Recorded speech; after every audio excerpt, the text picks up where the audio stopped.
Welcome to SP creative world. Hello viewers, మేమైతే ఈరోజు అలహాబాద్లో గల త్రివేణి సంగమం దగ్గరకైతే వచ్చేసామండి. దీనిని ప్రయాగ్రాజ్ అని కూడా అంటారండి. ఇక్కడ 3 నదులు కలిసే చోటండి. ఇక్కడ ఈ 3 నదులు కలవడం వల్ల ఈ ప్రాంతానికి త్రివేణి సంగమం అంటారండి. ఇక్కడ పుణ్య స్నానాలు ఆచరించడం వల్ల చాలా పుణ్య ఫలితం అనేది దక్కుతుందండి. సో ఇక్కడికి మన దేశ నలుమూలల నుంచి చాలామంది వచ్చి పుణ్య స్నానాలు ఆచరిస్తుంటారండి. ఆ స్వామిని తలుచుకుంటూ ఓం నమ శివాయ, ఓం నమ శివాయ అంటూ చక్కగా మేమైతే ఇక్కడికి వచ్చి చక్కగా పుణ్య స్నానాలు ఆచరించామండి. ఈ ప్రదేశానికి వచ్చామంటే మన మనసు ఎంతో ప్రశాంతంగా మారిపోతుందండి. అసలు ఎంత బాగా మేమైతే ఎంజాయ్ చేశామో. మేమైతే ఈ పక్షుల కోసం తెచ్చిన ఫుడ్ అయితే వేస్తూ ఉంటే అవి మన దగ్గరికి వచ్చేటప్పుడు చాలా భలే హ్యాపీగా అనిపించిందండి. ఈ స్నానాలు అనేవి నది ఒడ్డున చేయరండి. సో 3 పాయలు కలిసే చోట నది మధ్యలో ఉంటుందన్నమాట. సో దానికోసం మేము బోట్లో వెళ్ళామండి. బోట్లో వెళ్ళి ఆ సంగమం మధ్యలో అనమాట 3 పాయలు ఒక దగ్గర కలుస్తాయి. సో ఆ ప్లేస్లోన ఒక చిన్న బోట్స్ అనేవి 2 బోట్స్ అనేవి ఏర్పాటు చేస్తారు. ఆ మధ్యలో ఒక కర్ర ఉంటుందన్నమాట, కర్ర సపోర్ట్ ఉంటుంది. సో ఆ సపోర్ట్ ద్వారా మేము ఆ మధ్యలోకి దిగి అక్కడ అనమాట స్నానాలు ఆచరించామన్నమాట. అసలు వాటర్ అయితే చాలా చల్లగా ఉంది. మా అబ్బాయి అయితే ఫస్ట్ భయపడ్డాడండి, చాలా భయపడ్డాడు. ఎందుకంటే అసలు అది చలికాలం, ఇంకా కూలింగ్గా ఉందన్నమాట వాటరు. సో వాడైతే మునగడానికి చాలా ఇబ్బంది పడ్డాడు. సో ఎలా అయినా ఆ సంగమంలో స్నానం చేయాలి కాబట్టి మా వారైతే కష్టపడి ఎలా అయితేనేమి 3 మునకలు వేయించేశారు మా వాడితో. ఇంకా ఈ జన్మకి ఇంతకంటే భాగ్యం అనేది ఎవరికీ దక్కదండి. సో ఇంత మంచి త్రివేణి సంగమ స్నానాన్ని మీరు కూడా తప్పకుండా చేసి మీ ఎన్నో జన్మల పాపకర్మను నివృత్తి చేసుకోవచ్చండి ఈ స్నానం ఆచరించడం వల్ల. సో నేను కూడా త్రివేణి సంగమంలో మునగడానికైతే స్టార్ట్ అయిపోయాను. సో నేను కూడా మా అబ్బాయి కంటే కొంచెం ఎక్కువగానే భయపడ్డాను. కానీ ఆ స్వామిని తలుచుకుంటూ 3 మునకలైతే వేసేసానండి. చాలా చక్కగా ఈ కార్యక్రమం అనేది జయప్రదం చేసేసుకున్నాను నేనైతే. ఎంతో ఆనందం అనిపించిందండి. ఇంతటి పుణ్యదాయకమైన నదీ స్నానం మేము ఆచరిస్తున్నామంటే ఆ స్వామి ఆజ్ఞ లేనిదే ఏదీ జరగదండి. సో మన పెద్దలు ముందే చెప్తారు, శివుడి ఆజ్ఞ లేనిదే చీమైనా కొట్టదంటారు కదా. సో ఇటువంటి కార్యక్రమానికి మేము వచ్చామంటే ఆ శివుని ఆజ్ఞ ఉంది కాబట్టే ఇంతటి మంచి కార్యక్రమంలో మేమైతే పాల్గొనడం జరిగిందండి. నిజంగా ఈ త్రివేణి సంగమంలో మనం స్నానం ఆచరించడం వల్ల ఎన్నో జన్మల పుణ్యఫలం దొరుకుతుందండి. దీంతో పాటు మేము పెద్దలకి పిండ ప్రదానం కార్యక్రమం కూడా జరిపించుకున్నాము. ఈ కార్యక్రమం అయిపోగానే మేము వేణి పూజను చేసుకున్నామండి. ఈ పూజ ఏంటంటే మనకు మళ్ళీ కళ్యాణం అనేది చేస్తారండి. ఈ పూజ యొక్క ముఖ్య ఉద్దేశం ఏంటంటే మనం పుట్టినప్పటి నుంచి ఆడవాళ్లకు 3 దోషాలు అనేవి ఉంటాయండి. 1 రజస్వల దోషం, 2 గర్భధారణ దోషం, 3వది పురిటి దోషం అండి. అయితే మొట్టమొదటి రజస్వల దోషం అనేది మన తండ్రి గారు కన్యాదానం ఇవ్వడం వల్ల పోతుందండి. మిగతా 2 దోషాలనేవి మనం ఈ త్రివేణి సంగమంలో వేణి కళ్యాణం చేసుకోవడం వల్ల మిగతా 2 దోషాలనేవి పోతాయండి. సో మీరు ఇక్కడికి వచ్చేటప్పుడు తప్పనిసరిగా ఈ వేణి కళ్యాణాన్ని జరుపుకోవచ్చు. ఇది ఒక్కసారి మాత్రమే జరుపుకోవాలి. మనం మన జీవితంలో మొట్టమొదటిగా మనం చేసుకునే కళ్యాణం తర్వాత మనం మళ్ళీ షష్ఠి పూర్తి మహోత్సవం చేసుకుంటాము. మళ్ళీ ఇక్కడ 3వ కళ్యాణం అనేది జరుగుతుంది. ఇంకా మా కళ్యాణ మహోత్సవాన్ని మీరందరూ చక్కగా వీక్షించండి. పూజ చాలా చక్కగా చేశారండి. దీనికి సంబంధించి కథ కూడా చాలా చక్కగా వివరించారు మన పంతులు గారు. ఒకసారి పూర్తిగా మీరు ఈ కథను విని ఈ వీడియో మీకు ఏ విధంగా అనిపించిందో ఒక కామెంట్ అనేది పెట్టండి. నా ఛానల్ అయితే ఇంకా ఎవరైనా సబ్స్క్రైబ్ చేసుకోకపోతే వెంటనే సబ్స్క్రైబ్ అయితే చేసుకోండి ఫ్రెండ్స్.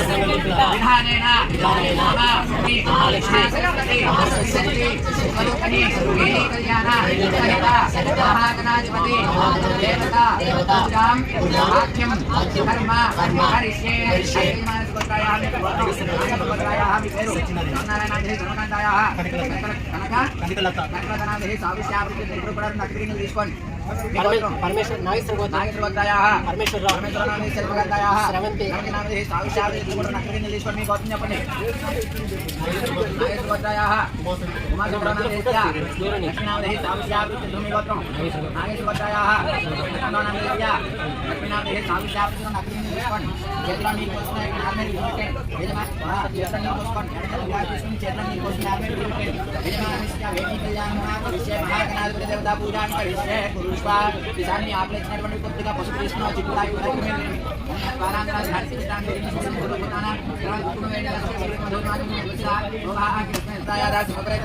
తర్వాత గులాబీ రంగు మనసులో ఉన్నటువంటి కోరిక చక్కగా గులాబీ రంగు వినాయకుడి మీద అలాగే మంగళసూత్రం ఇచ్చారని పసుపు దాని మీద వేయండి. మహాకాళి మహాదేవత మెరుపు పేరు అప్పటికమంటారు అది కూడా తీసుకుని అమ్మవారికి అలంకారం. మహాకాళి మహాదేవత బ్రహ్మ అలంకారాన్ని సమర్పయామి. తర్వాత ఈసారి ఒక్కొక్క వినాయకుడి పేరు ఓం శివాయుడు కూడా పెట్టండి.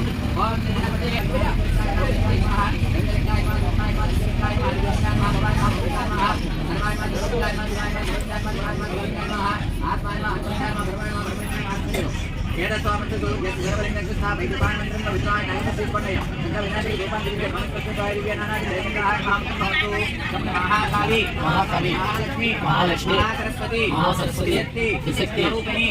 మహాగణాధిపతి దేవత సహిత మంగళ్యగౌరీ దేవత నివేదయామి.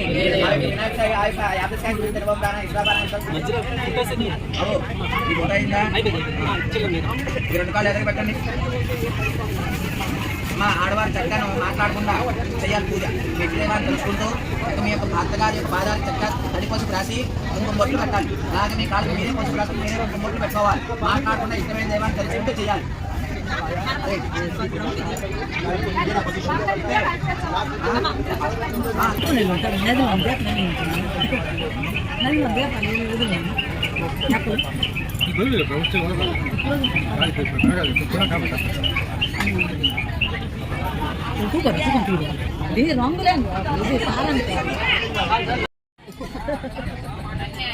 అది తాగడం అయిపోయిందా?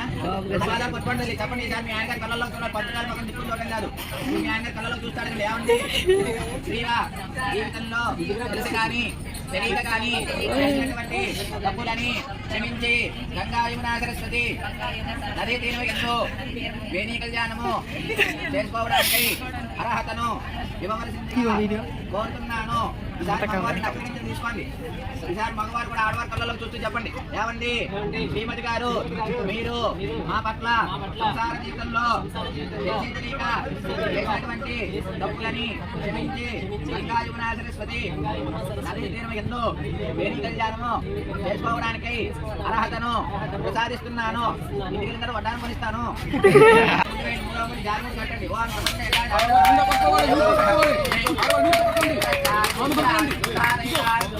వేణీ కళ్యాణ సమయే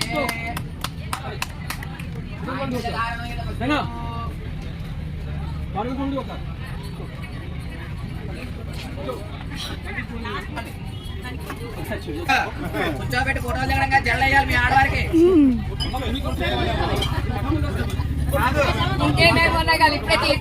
త్వరగా తిప్పిస్తాను. లేదంటే ఇక్కడ నుంచి శ్రీకాకుళం వరకు కూడా మీరు మోసుకెళ్ళాలి మీ ఆడవారిని.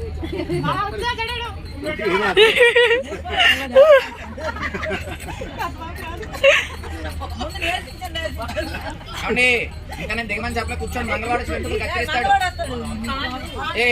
టేకులో ఒక నిమిషం కూర్చుని మంగళవాడు వెంట్రుకలు కత్తిరిస్తాడు. దిగండి.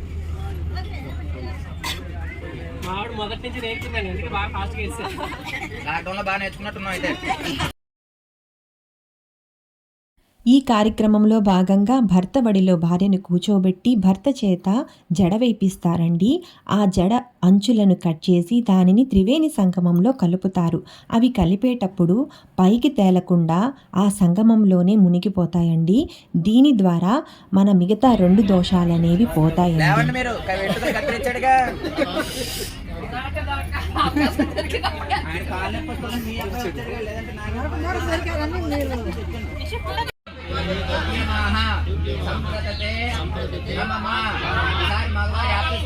కడిగేసేయండి చక్కగా.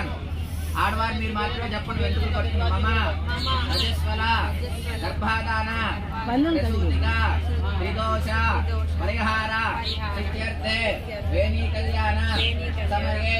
ఆకులో ఉన్నటువంటి వినాయకుడి దగ్గర పెట్టేసేయండి. ఆడవాళ్ళు కూడా 2 చేతులు పట్టుకొని పెట్టేసి బ్రహ్మణి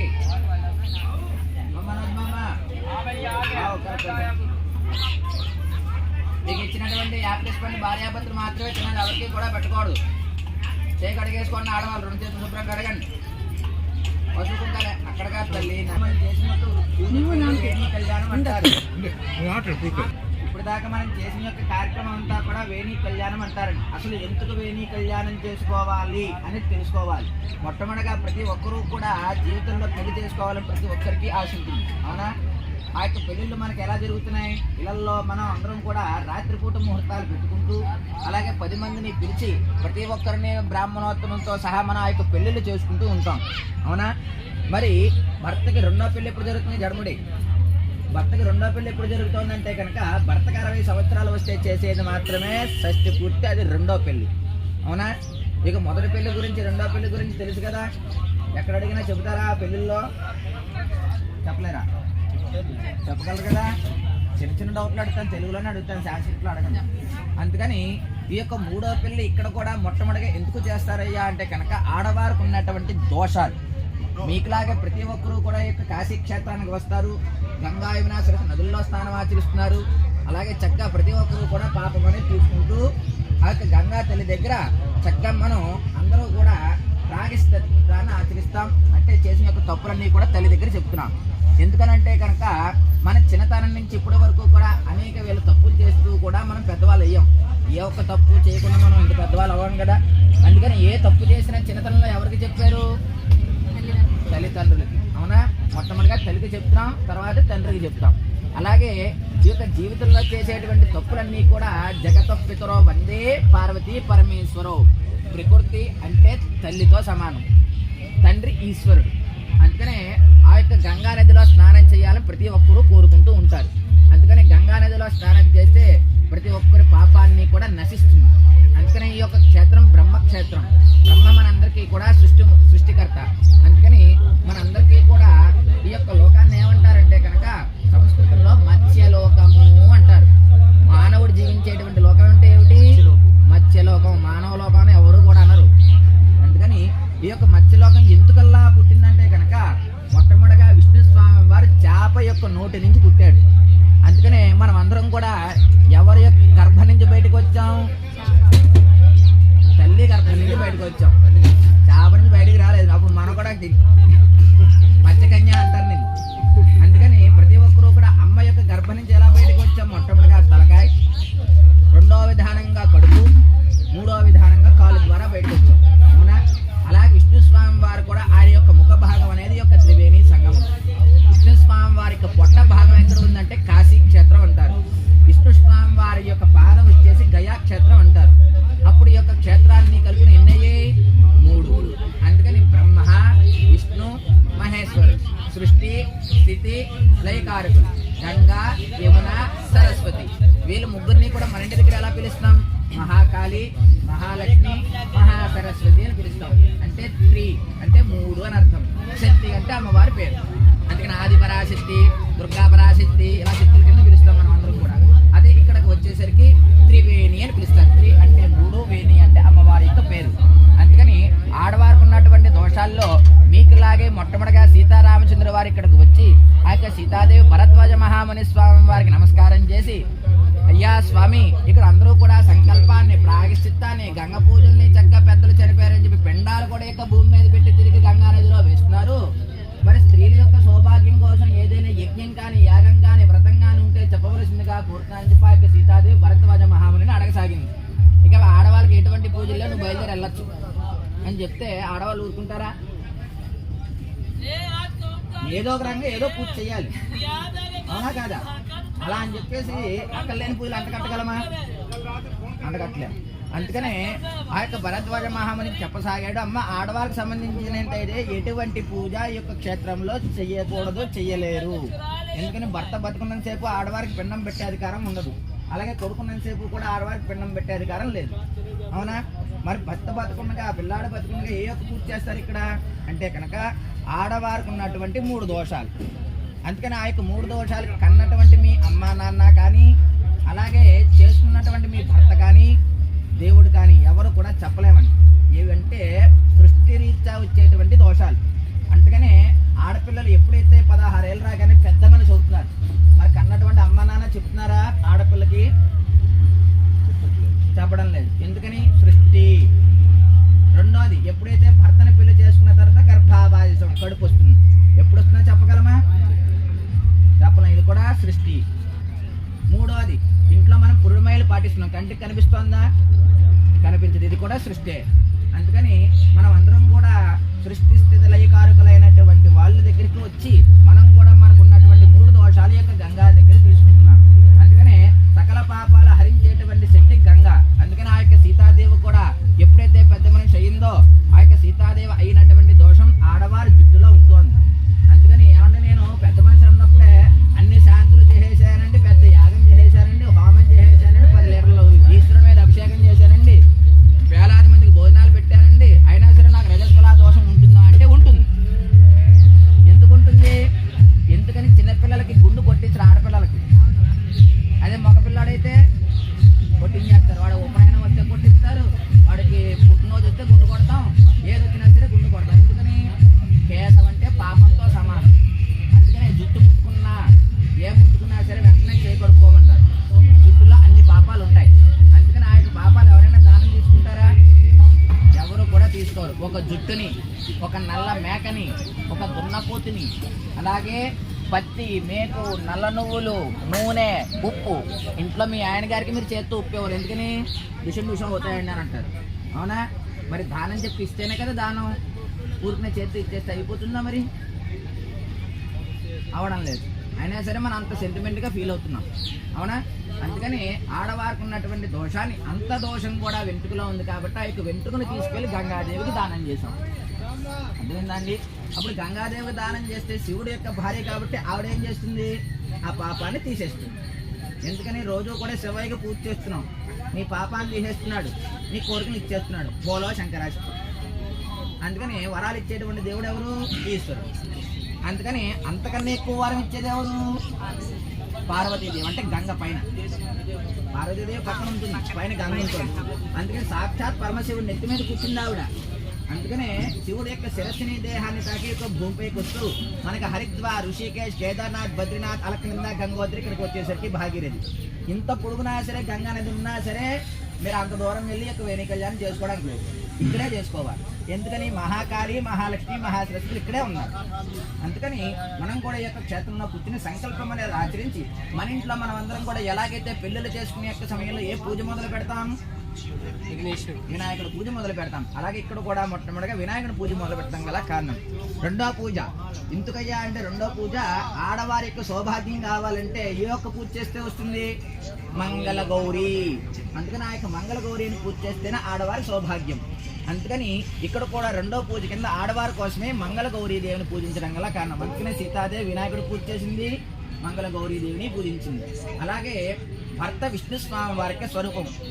ఎందుకని? రామచంద్రుడు వారంటే ఎలా ఉంటాడు? మంచి అలంకార ప్రియుడు, 7 అడుగులు ఉంటాడు, చక్కగా పూలదండ వేసుకుంటాడు, చక్కగా పారాయణ రాసుకుంటాడు, అన్నీ చేసుకుని కొత్త పెళ్లి కొడుకుగా ఉంటాడు. మరి ఇక్కడ కూడా మీ భర్త ఎలా ఉండాలి? శ్రీరామచంద్రమూర్తిలా ఉండాలి. అందుకని మీరు కూడా చక్కగా ఆయనకి కాళ్ళకి పసుపు రాసి, పారాయణకి పెట్టి, కుంకుమ బొట్టు పెట్టి, పూలమాల వేసి, అయ్యా మన యొక్క సంసార జీవితంలో ఏవైనా సరే తెలిసి తెలియక తప్పులు చేస్తుంటే క్షమించి నాకు వేణి కళ్యాణాన్ని, సౌభాగ్యాన్ని ఇవ్వవయ్యా అని ఆ యొక్క శ్రీరామచంద్రమూర్తి స్వామిని అడుగుతున్నాం. అందుకనే భర్త శ్రీరామచంద్రమూర్తి కాబట్టి భర్తే దేవుడు, ఇల్లే దేవాలయం. అందుకనే మనం కూడా ఆ యొక్క శ్రీరామచంద్రమూర్తి ఆయన దగ్గర అన్ని తప్పులు ఒప్పుకుని ఆయన కూడా మనస్ఫూర్తిగా దీవించడం గల కారణం. అందుకని ఆడవారి యొక్క బరువు బాధ్యతలు మోస్తానని చెప్పి ఎప్పుడు మాట ఇచ్చారు మీకు? ఇక్కడికి మాట ఇచ్చాడా? మరి ఆ యొక్క బరువు బాధ్యతలు ఎవరు మోయాలి ఈ సమయంలో? మోసాడా లేదా? మోసాడా? సరిగ్గా మోయలేక చెప్ప మళ్ళీ కూర్చోబెడతాను. అందుకని తన బాధ్యత కింద తన కూడా ధర్మేచార్థేచ మోక్షేశ నాతి చరితవ్య నాతి చరామి. అయ్యా మీ యొక్క కూతురు నువ్వు ఎలా అయితే కంటికి రెప్పవలే చూసుకుంటూ బరువు నువ్వు ఎలా అయితే మోసావో మామా, నేను కూడా అలాగే మోస్తా అని చెప్పి ఆ యొక్క కన్యాదానం తీసుకున్నాడు. అందుకని ఈ యొక్క సమయంలో మీరు కూడా మీ యొక్క బాధ్యత కింద మీ భార్యను కూర్చోబెట్టుకుని చక్కగా జడవేసి తనకున్నటువంటి దోషాన్ని తీసుకువెళ్ళి గంగాదేవికి దానం చేశాం. ఇంకా మిగిలిపోయింది రెండో దోషం. ఆ యొక్క రెండో దోషం ఏమిటంటే గర్భావాసం. గర్భం ఎప్పుడు వస్తుందో చెప్పలేం కదా, అందుకని భర్త యొక్క అపమృత్యు కింద చెబుతారు. అందుకనే శ్రీరామచంద్రుడి యొక్క భార్య అయినటువంటి సీతాదేవి జడలాగినటువంటి వాడు ఎవడు? రావణాసురుడు. ఏమయ్యాడు? బూడిదైపోయాడు. అవునా? మరి ఆడవారి జుట్టులో అపమృత్యు దోషం ఉందా లేదా? అలాగే పోరే అది వదిలేసే, మనకు అందరికీ కూడా కురుక్షేత్రం జరిగింది. ఆ యొక్క కురుక్షేత్ర సంగ్రామంలో ద్రౌపది యొక్క జడ లాగారు. ఎంతమంది లాగారు? 100 మంది లాగారు. ఏమైనా మరి 100 మంది మొత్తం అందరూ బూడిదైపోయారు. అందుకని ఆ యొక్క దోషం అంత పవర్ఫుల్. మరి అందుకని ఈ యొక్క సమయంలో మీరు కూడా మీకు ఉన్నటువంటి దోషాన్ని జడలో ఉంది కాబట్టి మీరు కూడా చక్కగా జడవల్లి రెండవ దోషాన్ని తీసుకువెళ్ళి యమునాదేవికి దానం చేశారు. యమునాదేవి సూర్యనారాయణ యొక్క కుమార్తె, యమధర్మరాజు చెల్లెలు, అలాగే శ్రీకృష్ణుని యొక్క భార్య. అందుకని ఆ యొక్క లక్ష్మీదేవికి ఇవ్వడం వల్ల ఎవరితో వెళ్ళి చెబుతుంది? ఆ యొక్క యమునాదేవి యమధర్మరాజుతో చెబుతుంది. ఎందుకని మీ ఇంట్లో మీకు ఏ ఒక్క పని జరగాలన్నా సరే అక్క చెల్లెళ్ళు వచ్చి మీతో మాట్లాడితే మీరు చేస్తారా జరిగే పనైనాను? ఎందుకంటే తల్లిదండ్రుల కన్నా అక్క చెల్లె ఎక్కువగా మనం ఫ్రెండ్స్లీగా ఉంటాం. అలాగే మీరు ఏదైతే చేశారో ఆ యొక్క దోషం అంతా కూడా భర్త యొక్క అపమృత్యు దోషం కాబట్టి తీసుకెళ్ళి ఆ యొక్క యముడి యొక్క కుటుంబానికి మనం దానం చేశాం. అప్పుడు యమునాదేవి వెళ్ళి ఎవరితో మాట్లాడుతుంది? యమధర్మరాజుతో చెప్తుంది. ఎందుకని సొంత అన్నగారు కాబట్టి. ఎందుకని మనం ఏం అడిగాం? అపమృత్యు దోషం పోవాలని అడిగాం. ఆ దోషం తీసేవాడు ఎవడు? అందుకని ఆయన దగ్గరికి వెళ్తుంది ఈవిడ. మీరు ఏది అడిగారో అదే కదా అడుగుతోంది ఆవిడ. అందుకని ఆయన దగ్గరికి వెళ్ళి పలానా గోత్రికుడు వచ్చి నా దగ్గర వెనీ కళ్యాణం ఆచరించాడు, కానీ ఆ భర్తకున్నటువంటి అపమృత్యు దోషాన్ని తీసే. మరి పోయిందా లేదా రెండో దోషం? ఇంకా మిగిలిపోయింది మూడో పాపం. ఆ యొక్క మూడో పాపం కంటికి కనిపించదు. అందుకని ఆడవారి యొక్క జుట్టులో ఉన్నటువంటి మూడో పాయ కూడా కనిపించదు. మరి ఆడవారు జుట్టు వేశారా మీరు ముగ్గురు నలుగురును?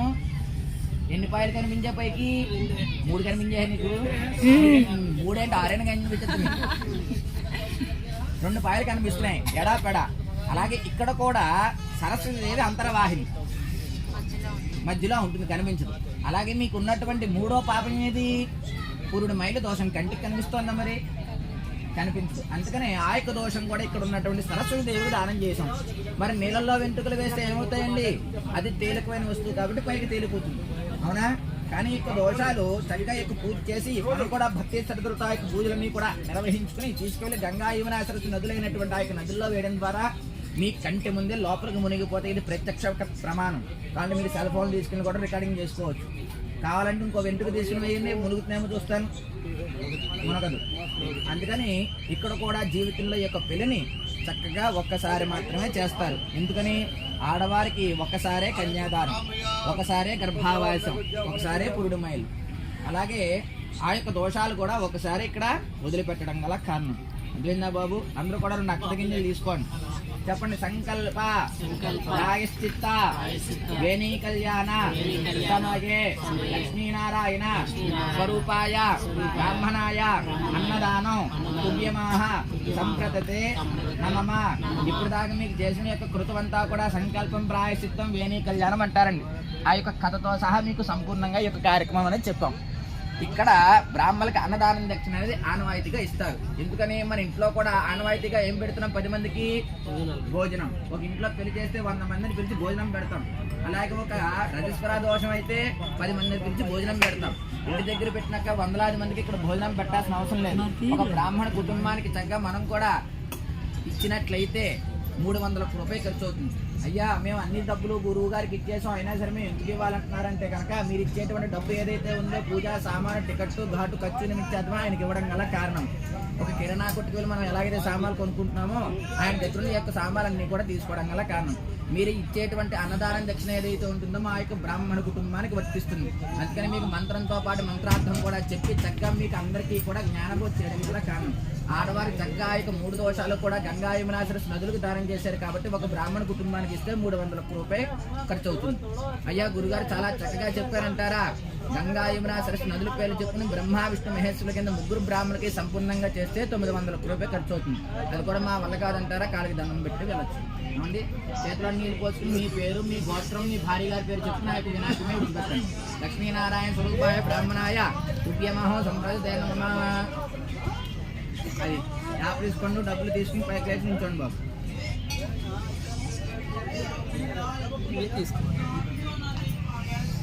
అన్నదాన లక్ష్మి తీసుకోండి.